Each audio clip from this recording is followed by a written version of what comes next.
विधानसभा निवडणुकीसाठी आज अर्ज मागे घेण्याचा अखेरचा दिवस आहे। महाविकास आघाडी आणि महायुतीमध्ये अनेक मतदारसंघात बंडखोरी झाली आहे। राजकीय पक्षांकडून बंडखोरांची मनधरणी आणि अर्ज मागे घेण्यासाठी प्रयत्न सुरू आहेत। मुंबईमध्ये गोपाळ शेट्टी आणि स्वीकृती शर्मा आज अर्ज मागे घेतात का याची उत्सुकता आहे। महायुतीमध्ये शिंदे गटाविरोधात भाजपचे 9 बंडखोर रिंगणात आहेत, तर भाजप विरोधात शिवसेनेचे 9 बंडखोर रिंगणामध्ये आहेत। राष्ट्रवादी विरोधात शिंदे गटातील 7 जणांनी अर्ज भरलाय। आज दुपारी एकनाथ शिंदे आणि देवेंद्र फडणवीस यांची बैठक होणार आहे, तर राष्ट्रवादीचे बंडखोरही माघार घेतील अशी प्रतिक्रिया अजित पवार यांनी दिली आहे। दुसरीकडे महाविकास आघाडीतील देखील 10 प्रमुख जागा आहेत आणि तिथली बंडखोरी चर्चेत आहे। काही जागांवरील बंडखोरी मागे घेण्यात काँग्रेस नेत्यांना यश आलंय, मात्र काँग्रेस उमेदवारांसोबत लढणारे बंडखोर तसंच मित्रपक्षांसमोर लढणारे बंडखोर आज माघार घेतील असा दावा काँग्रेसकडून करण्यात आलाय। आणि आज उमेदवारी अर्ज मागे घेण्याचा शेवटचा दिवस आहे। बंडखोरांची मनधरणी करण्याचा प्रयत्न सुरू आहे आणि त्या पार्श्वभूमीवर अपडेट जाणून घेऊयात। मुंबईमधून सूरज सावंत आणि नाशिकमधून मुकुल कुलकर्णी आपल्यासोबत आहेत। सूरज, मुंबईतल्या अशा कोणत्या मुख्य जागा आहेत जिथली बंडखोरी महाविकास आघाडी आणि महायुतीसाठी डोकेदुखी ठरू शकते आणि ही बंडखोरी शमवण्यासाठी कसे प्रयत्न सुरू आहेत? प्रज्ञा, प्रामुख्याने जर आपण पाहिलं तर मुंबईतल्या 4 विधानसभा आहेत, या ठिकाणी महायुतीतच बंडखोरी झाल्याचं पाहायला मिळतंय। पहिली म्हणजे जर बोरिवलीत आपण पाहिलं तर माजी खासदार माजी आमदार गोपाळ शेट्टी यांना पक्षाने डावलल्यानंतर त्यांनी स्वतःचा अपक्ष फॉर्म भरलेला आहे बोरिवलीतून।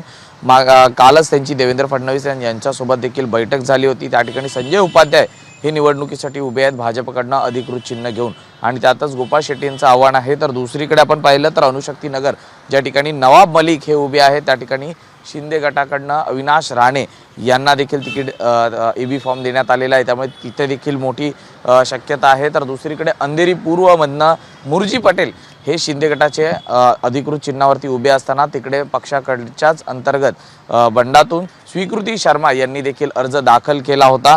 याचबरोबर कुणाल सरमळकर वांद्र्यातनं आहेत, बुलेट पाटील आहेत शिवाजीनगरमधनं, या सगळ्यांच्याकडे सर्वांचंच लक्ष आहे। मात्र दुसरीकडे माहीम विधानसभेत जर आपण पाहिलं तर सदा सरवणकर यांनी देखील 2 अर्ज भरलेले आहेत, एक पक्षाचा आणि एक अपक्षाचा फॉर्म भरलेला आहे। त्यामुळे आज या सगळ्यांच्या भूमिकांकडे प्रामुख्याने लक्ष राहणार आहे। जे बंडखोरी केलेली आहे त्यांच्यासोबत स्वतः मुख्यमंत्री एकनाथ शिंदे असो श्रीकांत शिंदे असो हे वारंवार संवाद करत आहेत आणि कुठेतरी हे बंड थांबवण्याचा शमवण्याचा प्रयत्न हा दोघांकडनं केला जात आहे। त्यातच स्वीकृती शर्मा ह्या आज अर्ज मागे घेणार असल्याची देखील चर्चा आहे, कारण त्यांच्याशी काल मुख्यमंत्र्यांची बातचीत झाली होती। विधान परिषदेचं आव्हान देखील त्यांना आश्वासन देखील त्यांना देण्यात आल्याचं कळतंय। तर दुसरीकडे अणुशक्ती नगरमध्ये आणि इतर ठिकाणी वांद्रेमध्ये या ठिकाणी आता यश येत आहे का हे पाहणं महत्त्वाचं आहे, कारण याचा फटका हा महायुतीला मोठ्या प्रमाणात बसू शकतो। या कारण स्थानिक लेवलवरती या नेत्यांची ताकद ही देखील तितकीच मोठी आहे। त्यामुळे आज नेमकं महायुतीत हे अर्ज मागे घेतायत का हे पाहणं आता महत्त्वाचं राहणार आहे। प्रज्ञा, निश्चित नाशिकमध्ये जाऊयात। मुकुल कुलकर्णी सध्या आपल्यासोबत आहेत। मुकुल, नाशिकमधलं चित्र कसं आहे? कोणकोणते मतदारसंघ आहेत जिथे बंडखोरांचा उमेदवारांना मोठा फटका बसू शकतो आणि या बंडखोरांची कशी मनधरणी पक्षश्रेष्ठी करतायत? नाशिक जिल्ह्यात सर्वांचं लक्ष लागलेलं आहे ते नांदगाव विधानसभा मतदारसंघाकडे। माजी खासदार समीर भुजबळ यांनी अपक्ष उमेदवारी केलेली आहे शिवसेनेचे आमदार आणि विद्यमान उमेदवार सुहास कांदे यांच्या विरोधात। समीर भुजबळ आपली निवडणूक लढवण्यावर ठाम आहे। समीर भुजबळ यांच्याच उमेदवारीमुळे नाशिकमध्ये एक वेगळं चित्र बघायला मिळालं। देवळाली विधानसभा मतदारसंघामध्ये राष्ट्रवादी काँग्रेसने सरोज अहिरे यांना उमेदवारी दिली होती, मात्र त्याच ठिकाणी शिवसेना शिंदे गटाने राजश्री अहिराव या माजी तहसीलदार आहे यांना उमेदवारी दिली। त्याचबरोबर दिंडोरी विधानसभा मतदारसंघामध्ये नरहरी झिरवाळ यांच्या विरोधात धनराज महाल यांना उमेदवारी दिलेली। हे दोघंही काल दुपारपासून नॉट रिचेबल आहे। पक्षाचे पदाधिकारी त्यांना संपर्क साधण्याचा प्रयत्न करत आहेत, मित्रपक्षाचे पदाधिकारी देखील संपर्क साधण्याचा प्रयत्न करत आहेत, मात्र त्यांचा संपर्क होत नाहीये। त्यामुळे ह्या 2 जागांबाबत काय निर्णय होतो हे बघणं महत्त्वाचं ठरणार आहे। नाशिक मध्य विधानसभा मतदारसंघाचा जर विचार केला तर महाविकास आघाडीमध्ये काँग्रेसच्या प्रदेश प्रवक्त्या हेमलता पाटील ह्या अपक्ष लढत आहेत। त्यांची मनधरणी करण्याचा बराच प्रयत्न दिल्लीतून देखील करण्यात आला, मात्र त्या अजूनही आपल्या उमेदवारीवर ठाम आहे। त्या जर इथून निवडणूक लढल्या तर ठाकरे गटाचे वसंत गीते यांना मोठ्या अडचणींचा सामना करावा लागू शकतो। त्याचबरोबर नाशिक मध्यमधनं मनसेचे उमेदवार अंकुश पवार हे आज माघार घेण्याची दाट शक्यता आहे। त्यांना वरिष्ठांकडून तसा निरोप देण्यात आलेला आहे. अंकुश पवार यांच्या उमेदवारीमुळे देवयानी फरांदे यांना काही प्रमाणामध्ये अडचण निर्माण झालेली होती. ती अडचण दूर होते का याकडे लक्ष लागलेले. याच पद्धतीने नंदुरबार जिल्ह्यातल्या अक्कलकुवामध्ये माजी खासदार हिना गावित यांनी बंडखोरी केलेली आहे. त्यांच्या माघारीकडे लक्ष लागलेले.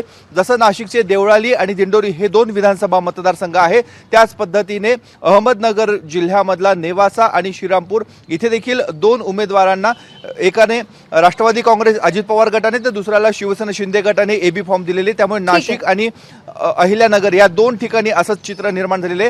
अकोला जो तालुका आहे, अकोला विधानसभा मतदारसंघामध्ये मधुकर पिचड यांचे पुत्र वैभव पिचड यांनी देखील अपक्ष उमेदवारी केली. त्यामुळे त्यांच्या माघारीकडे देखील लक्ष लागलंय. नाही मुकुल, जसं तुम्ही सांगताय की उत्तर महाराष्ट्रामध्ये बंडखोरी बऱ्याच मोठ्या प्रमाणात झाली आहे आणि ती मागे घेण्याचं, ती थांबवण्याचं मोठं आव्हान आहे. मुकुल सोबत राहा, पण यानंतर पुण्यामध्ये जाऊयात. मिकी घई आपले प्रतिनिधी सध्या आपल्यासोबत आहेत. मिकी, पुणे आणि त्याच्या आसपासच्या मतदारसंघांमध्ये असे कोणते मतदारसंघ आहेत की जिथली बंडखोरी महाविकास आघाडी आणि महायुतीसाठी खूप मोठी आव्हानात्मक ठरतीये, जी थांबवता येत नाहीये? प्रज्ञा, जर आपण बघितलं तर आज उमेदवारीचा अर्ज घेण्याचा शेवटचा दिवस आहे. अर्थात 3 वाजेपर्यंत हे चित्र पूर्ण स्पष्ट होईल. मात्र त्यापूर्वी जर बघितलं तर भाजपला संपूर्ण बंडखोरी कुठंतरी शमवण्यात यश आलेलं आहे. कारण परवा दिवशीच स्वतः राज्याचे उपमुख्यमंत्री देवेंद्र फडणवीस हे पुण्यामध्ये आलेले होते आणि जे काही नाराज इच्छुक उमेदवार होते त्यांच्या ते स्वतः घरी गेले आणि त्यांना सगळ्यांना त्यांनी त्या ठिकाणी खुश केलेलं आहे, त्या ठिकाणी त्यांना समाधानी केलेलं आहे आणि त्यांची बंडखोरी होणार नाही या ठिकाणी त्यांनी पूर्ण काळजी घेतलेली आहे. मात्र दुसरीकडे काँग्रेसमध्ये असं होताना दिसत नाही. कारण पुण्यातील जे 8 मतदारसंघ आहेत त्यातील जवळपास 3 मतदारसंघामध्ये काँग्रेसचे उमेदवारांनीच बंडखोरी त्या ठिकाणी केलेली आहे त्यांच्याच महाविकास आघाडीच्या उमेदवाराच्या विरोधात. याचा नक्कीच त्यांना फटका बसू शकतो. जर आपण बघितलं तर शिवाजीनगर विधानसभा मतदारसंघातून जे काँग्रेसचेच माजी महापौर राहिलेले आहेत कमला व्यवहारे, ते त्या ठिकाणी त्यांनी बंडखोरी केलेली आहे. त्याचबरोबर शिवाजीनगर विधानसभा मतदारसंघातून मनीष आनंद जे काँग्रेसचेच माजी नगरसेवक राहिलेले आहेत त्यांनी त्या ठिकाणी बंडखोरी केलेली आहे. आणि त्याचबरोबर ज्या मतदारसंघात मी आत्ता उभा आहे, अर्थातच पर्वती मतदारसंघामध्ये, त्या ठिकाणी देखील काँग्रेसचेच जे वेगवेगळे पद भूषवलेले आहेत माजी नगरसेवक आबा बागुल यांनी देखील या ठिकाणी बंडखोरी केलेली आहे. या तिन्ही या मतदारसंघामध्ये मोठा फटका या ठिकाणी महाविकास आघाडीच्या उमेदवाराला बसू शकतो. एवढंच काय तर काँग्रेसच्या कुठल्याही मोठ्या नेत्यांनी यांच्याशी संपर्क साधलेला नाही. एवढंच काय तर पुण्यामध्ये ज्या पद्धतीने देवेंद्र फडणवीस आले आणि या सगळ्यांची मनधरणी केली, कुठंतरी त्यांची जी बंडखोरी आहे ती शमवण्याचा प्रयत्न केला. मात्र काँग्रेसकडून असा कुठलाही प्रयत्न झालेला नाही आत्तापर्यंत. त्यामुळं हे तिन्ही उमेदवार आता मागं घेतात का त्यांचा उमेदवारीचा अर्ज, हे पाहणं खूप महत्त्वाचं असणार आहे. नक्कीच याचा फटका तिथल्या महाविकास आघाडीच्या उमेदवाराला बसणार आहे. अर्थातच जर कसबा मतदारसंघ बघितला, पोटनिवडणूक नुकतीच झालेली होती, त्या ठिकाणी रवींद्र धंगेकरला चांगलाच फायदा झाला. मात्र आता जी बंडखोरी होतीये त्याचा नक्कीच फटका या रवींद्र धंगेकरला बसू शकतो. त्याचबरोबर पर्वतीमध्ये जे राष्ट्रवादी काँग्रेस शरदचंद्र पवार गटाचे जे उमेदवार आहेत अश्विनी कदम, त्यांना देखील आबा बागुल यांचा फटका बसू शकतो. त्यामुळं आता हे काय करतात हे पाहणं महत्त्वाचं असणार आहे. त्याचबरोबर जर आपण बघितलं तर पुरंदर मतदारसंघामध्ये ज्या ठिकाणी महायुतीचे अर्थातच अजित पवार गटाकडून त्या ठिकाणी बंडखोरी करण्यात आलेली आहे. जे झेंडे आहेत बरोबर आहे मिकी. खरं तर पुणे आणि आसपासचे विधानसभा मतदारसंघ पाहिले तर बंडखोरी खूप मोठ्या प्रमाणावर आहे. अर्थात पक्षश्रेष्ठींना ही बंडखोरी थांबवण्यामध्ये यश मिळतं का? आज उमेदवार अर्ज मागे घेतात का? 3 पर्यंत, आज दुपारी 3 वाजेपर्यंत कोण कोण उमेदवारी अर्ज मागे घेणार आणि कोण कोण बंडखोरीवर ठाम राहणार हे स्पष्ट होणार आहे. आणि दुपारी 3 पर्यंत सगळ्या विधानसभा मतदारसंघातल्या प्रमुख लढती स्पष्ट होतील. सूरज, मुकुल आणि मिकी, तुमच्या तिघांचेही आभार सविस्तर अपडेट दिलेत त्याबद्दल. एबीपी माझा, उघडा डोळे बघा नीट.